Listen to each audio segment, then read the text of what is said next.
After many years in construction, a lot of the work that I have done has involved bathroom remodels and renovations. Over the last couple of years, I've begun doing YouTube content, and probably half of the videos that I have done have had something to do with renovating a bathroom or remodeling a master bath or something of that type. In this video, I want to just take a step back and talk to you a little bit about things you should consider if you're contemplating doing a bathroom remodel on your own, or if you're going to split the work with half you doing it and half a contractor or contractors are doing it. I'll just give you some insights that I've gained over the time, and hopefully that'll be helpful for you in getting the work done that you want to get done. The specific phases of the master bath remodel I'm using as a backdrop for this video are covered in greater detail in the playlist linked in the corner. And there you will find detailed information on things like setting the shower floor and floor tile, as well as building the vanity and mirror frame. But here, let me talk to you about the whole process, from doing the demolition work all the way through the final installation of the shower door enclosure. I'll talk about things you can consider doing if you're pretty skilled in working with your hands, and caution you about some areas where you may want to limit what you do and turn it over to people who are the pros in that specific phase of the job. What I hope you will gain from this are some ideas about how you might save money on your own project and perhaps participate in the work. There is no doubt that I enjoy standing back and looking at what I have built as the job progresses, and at the end really being able to take some satisfaction in seeing the whole job complete and knowing that the homeowners are going to enjoy using this new bathroom. So let's get started by talking about the demolition process and what that means. First, you should probably go to the store and buy a box of 42-gallon contractor trash bags.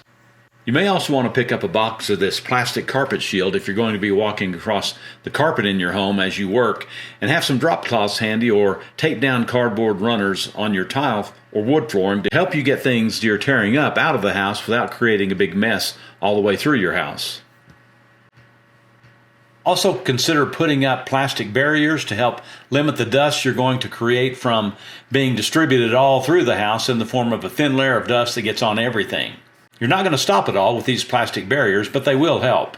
If you put everything you tear up in plastic bags that cannot be carried out in larger pieces, you'll save yourself a lot of trips, plus make it easier to unload at the landfills or wherever you're going to be getting rid of what you're tearing out.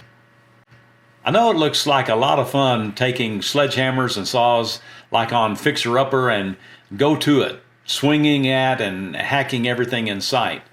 But let me encourage you not to do that, mostly because this is in your home. And in most any bathroom remodel, the rest of the house is still in service.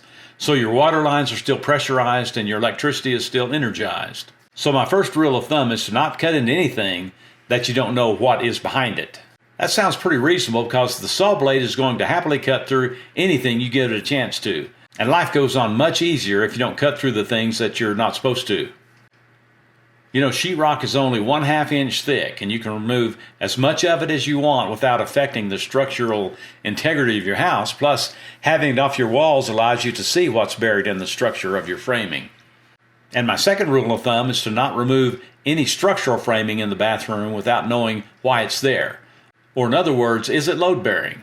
If you don't know, you're going to have to get someone who has the knowledge to tell you what you can do with that wall. So with the demo done and everything cleaned up, if you're bringing in plumbers or electricians, you've made it easier for them to get in and get their work done, which saves them time and you money.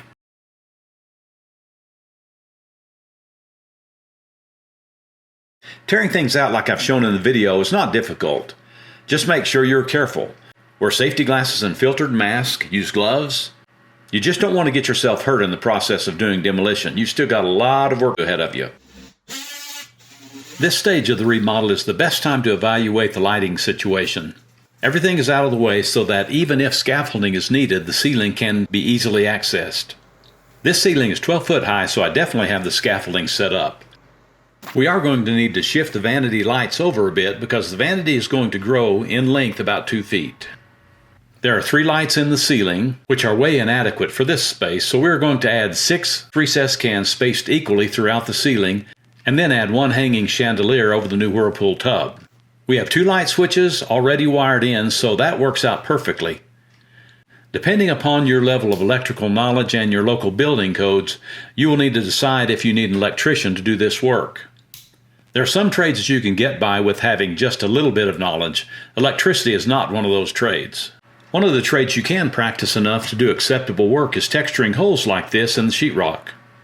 I have videos on my channel, and there are lots of others out there to show you how to make repairs like these disappear. Now begins the process of putting things back together, and generally for me this starts with getting the new shower floor in place. There are many different options for shower floors. Just being honest, I'm not really up on all the different shower floor products that are on the market these days, so I can't really give you any guidance on any of the most popular products. I will say that the most inexpensive and simplest installation is to put in a preformed shower base that ties directly to the drain. They can be made of fiberglass or marble or lots of other products.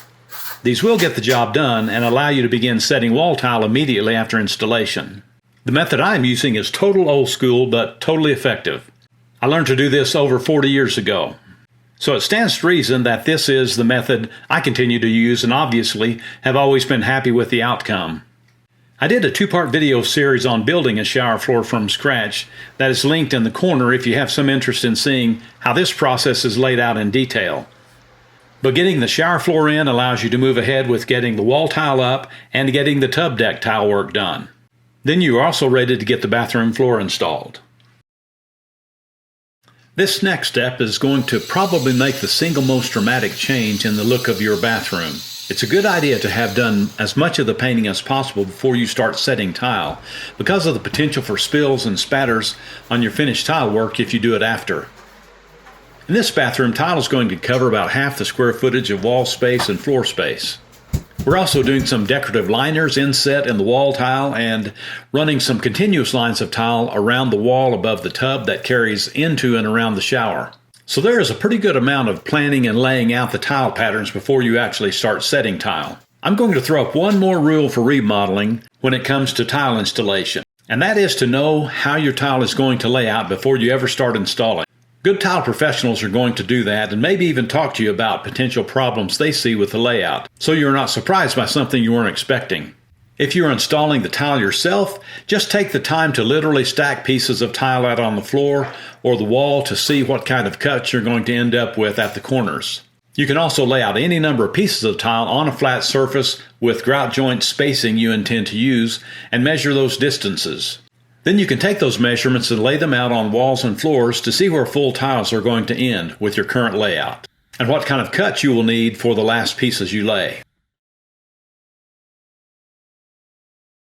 When it comes to vanity choices, there are lots of options. We decided in this case on a custom vanity designed by the homeowner.